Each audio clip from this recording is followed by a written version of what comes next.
warahmatullahi wabarakatuh. Perkenalkan, nama saya Rizky Putri Rahmadani dengan NPM 2008047 dari sesi B.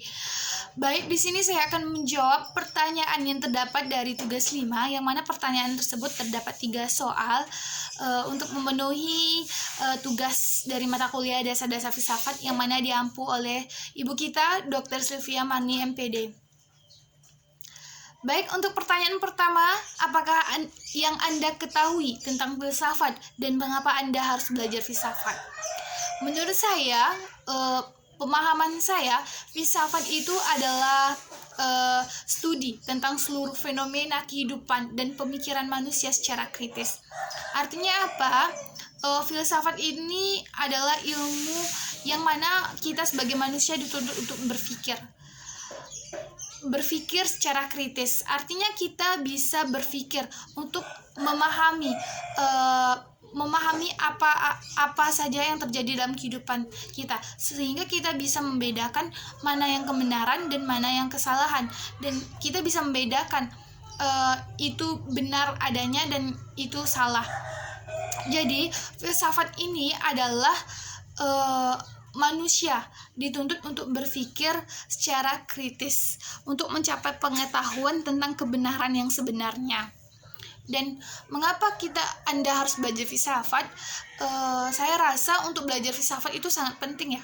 Karena kalau kita belajar filsafat, artinya kita sudah bisa berpikir secara kritis dan logis. Kita sudah bisa membedakan mana yang benar dan mana yang salah. Dan kita juga bisa mencapai suatu kebenaran yang masih menjadi teka-teki dalam pikiran kita. Sehingga kita bisa mencapai sesuatu hal yang baik dalam kehidupan kita. Kita bisa berpikir secara kritis dan logis. Itu jawaban dari pertanyaan nomor 1. Kemudian pertanyaan dari nomor 2. Filsafat menjadi landasan bagi setiap perkembangan keilmuan. Tak heran jika filsafat disejajarkan dengan peran seorang ibu yang di bawah telapak kakinya tersimpan aroma surga. Seorang ibu dengan jasanya membesarkan anaknya hingga menjadi dewasa. Ya, The Mother of Scars, julukan dari sekian banyak pengetahuan, menguak hakikatnya hingga mengkaji nilai dan gunanya. Pertanyaannya, lalu di manakah posisi filsafat jika dikaitkan dengan keilmuan dalam mendidik anak untuk menguasai bahasa dan sastra Indonesia yang sedang Anda pelajari hingga semester ini? Ya, sesuai dengan pertanyaannya, filsafat itu merupakan ibu dari segala ilmu. Nah, artinya apa? Jika ditanya di mana posisi filsafat, ya filsafat memiliki posisi kedudukan yang tinggi dalam keilmuan dalam mendidik anak. Maksudnya begini, ketika seorang anak sudah dididik berfilsafat sejak kecil, maka secara tak langsung anak ini sudah pandai berpikir secara kritis. Apalagi jika sudah pandai berfilsafat, sudah pandai berpikir, maka untuk menguasai bahasa dan sastra Indonesia itu sangat mudah. Karena apa yang dipikirkan, apa yang dikatakan oleh seorang, maka si anak ini akan berpikir, oh ternyata begini ya cara berbicara dengan baik dan benar. Oh ternyata begini.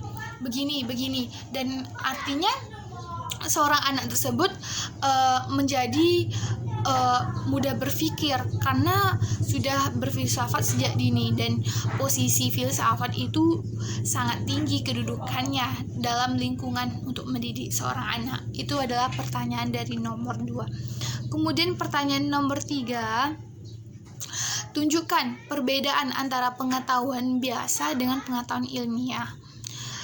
Menurut saya, pengetahuan biasa itu adalah pengetahuan yang masuk akal, yang berasal dari pengalaman seseorang maupun pengamatan, sehingga semua orang akan berpendapat yang sama mengenai suatu hal tersebut.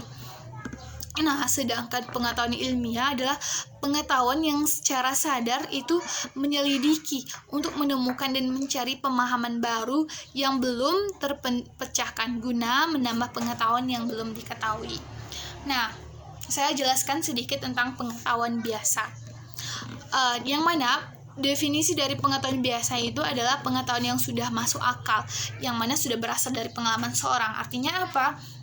Berarti pengetahuan biasa ini sudah terpecahkan, sudah ada teori-teori yang mengemukakan, yang memberikan pendapat, dan teori tersebut sudah asli dan sudah benar adanya, kebenarannya sudah nyata, real kebenarannya. Artinya pengetahuan biasa ini adalah pengetahuan yang sudah diakui oleh semua orang kalau itu benar adanya. Apapun yang diucapkan oleh teori tersebut ataupun argumen-argumen dan pendapat-pendapat lainnya, jika pengetahuan biasa ini sudah diakui oleh orang, berarti ini disebut dengan pengetahuan biasa. Berbeda dengan pengetahuan ilmiah, yang mana pengetahuan ilmiah ini masih dalam proses penyelidikan untuk mengetahui kebenaran-kebenaran yang ingin dicari oleh seorang tersebut. Nah, saya rasa 3 pertanyaan tersebut sudah saya jawab semua. Maka saya akhiri, jika terdapat kekurangan saya mohon maaf. Saya akhiri, wabillahi taufiq wal hidayah. Wassalamualaikum warahmatullahi wabarakatuh.